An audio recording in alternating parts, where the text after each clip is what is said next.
to All About That Disney Life. I am Danny B, the girl who is all about that Disney life. We now move on to our next attraction for Magic Kingdom. It is the People Mover. It is located in the Tomorrowland section and it opened on July 1st, 1975. And it was at Disneyland. It was located in the Tomorrowland section. It opened on July 2nd, 1967, and it closed on August 21st, 1995, and it was replaced by rocket rods.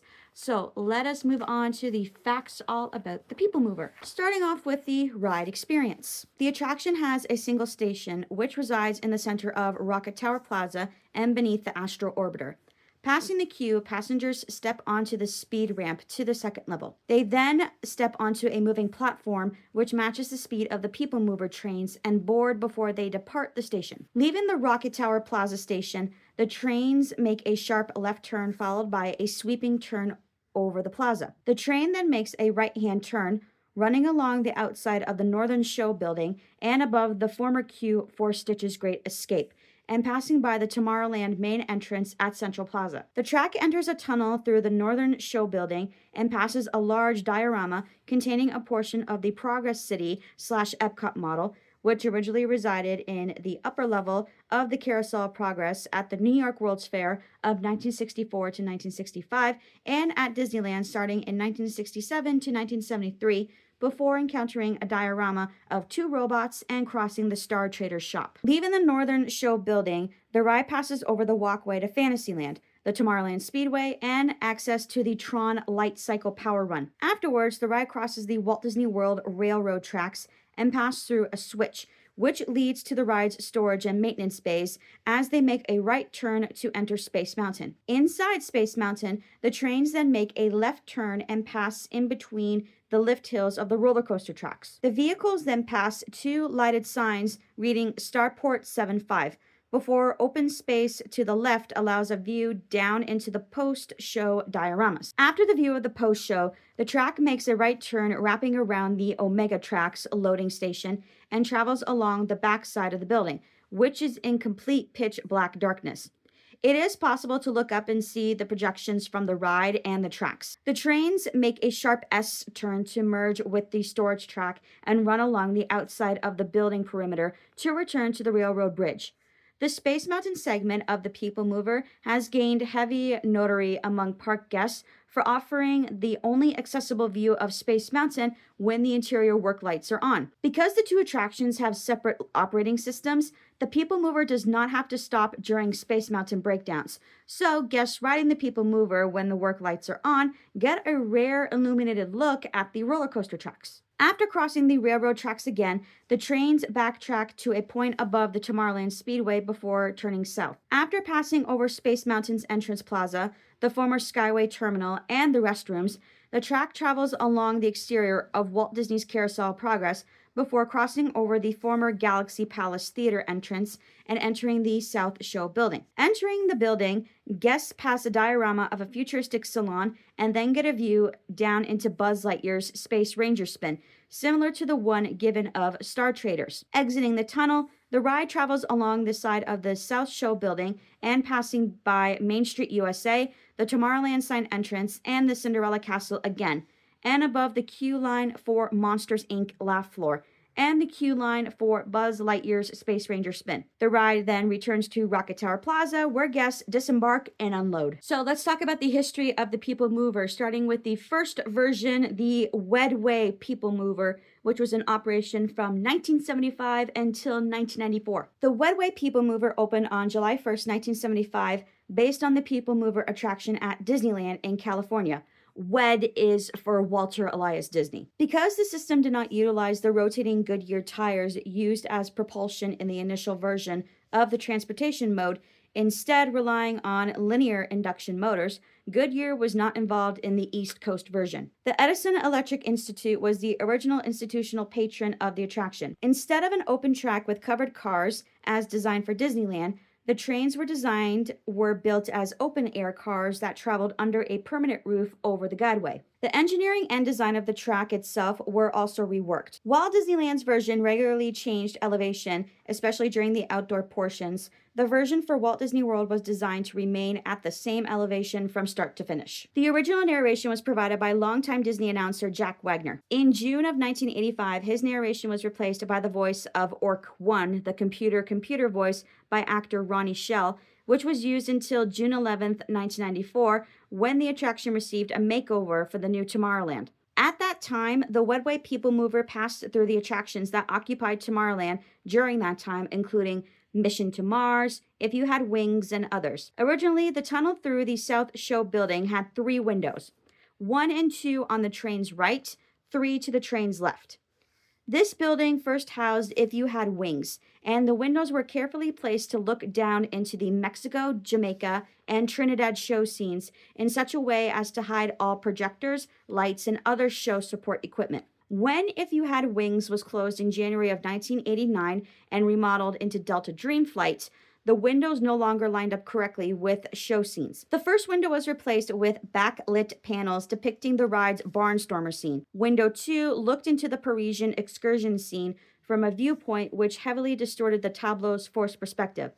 The third window would have had riders looking directly into an extremely bright light, and so was completely obscured with plywood and black fabric. So let's move on to the second version of the People Mover. It was called the Tomorrowland Transit Authority, and it was in operation from 1994 until 2009. In the spring of 1994, Tomorrowland underwent a massive refurbishment that changed the theme of the land from being a showcase of future technology to a working city of the future. The Wedway People Mover received new physical theming as the track structure along the north and south show buildings, as well as Rocket Tower Plaza, was updated from smooth, Googie-esque white forms to boldly colored metallic structures. The section of track linking the North Show building to Space Mountain and the section from Space Mountain to the Carousel of Progress was not changed. It was during this refurbishment that the attraction's name was changed from the Wedway People Mover to Tomorrowland Transit Authority. A new narration was added, with the tour led by Pete Renaday, broadcasting from TTA Central. The new name and narration debuted on June 12, 1994. This 1994 recording remained largely unaltered until October 2nd, 2009,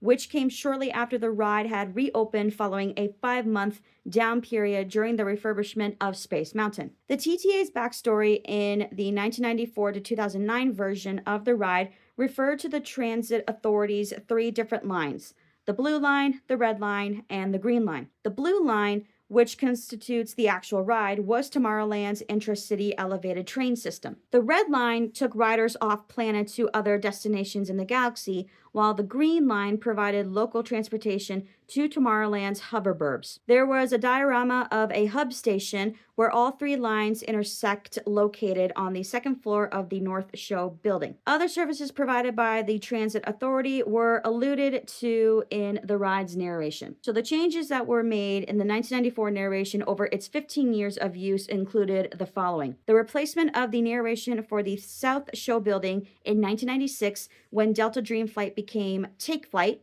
This narration was replaced again when Take Flight was turned into Buzz Lightyear's Space Ranger spin in 1998. The 1994 narration for Space Mountain said, "Now arriving in Space Mountain, Tomorrowland's gateway to the galaxy," presented by Federal Expression, noting Space Mountain's sponsorship by FedEx. When FedEx dropped sponsorship in 2004, the narration was altered to cut off after Galaxy, and a narration was played upon leaving the South Show building tunnel, mentioning the timekeeper, which was in operation from 1994 until 2006 when the timekeeper closed, wherein the narration on the TTA mentioning it was removed. So let's move on to the third version of the People Mover. It is the Tomorrowland Transit Authority People Mover, which was in operation from 2009 until 2022. The Tomorrowland Transit Authority closed on April 19, 2009, in line with a major refurbishment of Space Mountain, and reopened on September 12, 2009. The closure was necessary due to extensive construction work planned for the roller coaster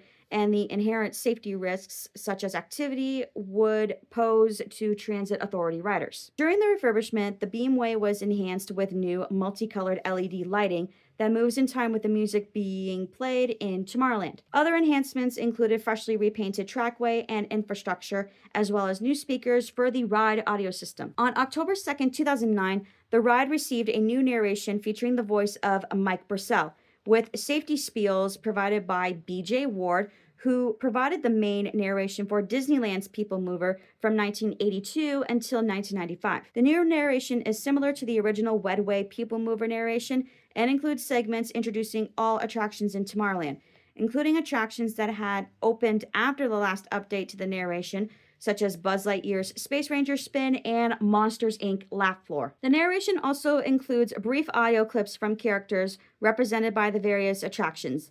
Buzz Lightyear can be heard when passing Buzz Lightyear's Space Ranger Spin. Roz is heard when passing Monsters, Inc. Laugh Floor. Mickey Mouse can be heard when passing above the Mickey's Star Traders store before the rebranding to Star Traders in 2019. And Stitch, also known as Experiment 626, was previously heard when passing Stitch's Great Escape. In addition, a female voice paging Mr. Tom Morrow can be heard shortly after traveling past the lift hill in Space Mountain, which in the 1994 narration happened over the Carousel of Progress. The People Mover name was revived in the new narration, which refers to the attraction vehicle as the Tomorrowland Transit Authority People Mover, in place of the previous TTA Metroliner name, introduced after the attraction's 1994 refurbishment. On August 5th, 2010, it was announced that the name People Mover would officially be reinstated into the ride's name, effectively changing it to Tomorrowland Transit Authority People Mover. Ride signage was changed around the track to reflect the name change. On March 12, 2020, it was announced that Tomorrowland Transit Authority People Mover would close for refurbishment. On October 26, 2020, since Walt Disney World reopened after being temporarily closed during the COVID-19 pandemic, Walt Disney World announced that they once again extended the Tomorrowland People Mover refurbishment. The refurbishment continued to follow along with the theme park hours posted the furthest into the future. In this case, it was April 4th, 2021. On March 31st, 2021, Walt Disney World announced yet another extension to the People Mover refurbishment, this time set to open in May of 2021. The ride soft opened on April 25th, 2021, and officially reopened the next day. So let's talk about the current People Mover version that is around now. On July 1st, 2022, the narration was updated to feature an entirely new narration by Orc 5, replacing the narration done by Mike Purcell. The safety spiel was also updated to make references to aliens and other sci-fi tropes. While much of the dialogue is still the same, just with a new voice, the narration now features references to past iterations of the People Mover's narration, as well as references to defunct rides and attractions from Tomorrowland's history, such as If You Had Wings, The Timekeeper, and the song The Best Time of Your Life from the 1975 version of the Carousel of Progress. The three-note musical chime heard throughout the 1994 to 2009 narration had also been restored. There is also narration referencing the new Tron Light Cycle run, and references to Stitch have been removed, as has the cameo by Monsters, Inc. Roz, with only Buzz Lightyear's cameo still remaining. So my experience with the People Mover, I enjoy this ride. I wouldn't even call this a ride. It's kind of like a sped up version of the Walt Disney World Railroad, if you want to call it that. But it's a nice little relaxing little sit back and relax while you have a nice little up vantage tour of all of Tomorrowland, just looking down and looking to see at all the different show buildings that are around and what are there. And it's really cool. And the version that I've obviously have experienced was the 2009 to 2022 version. And I had no idea that they even closed it down again for another refurbishment. And not until I started doing research for the People Mover. And it's just, I love this ride. So if you like this video, please hit the like button. Don't forget to subscribe. And I hope you have a zippity-doo-dah day. Goodbye.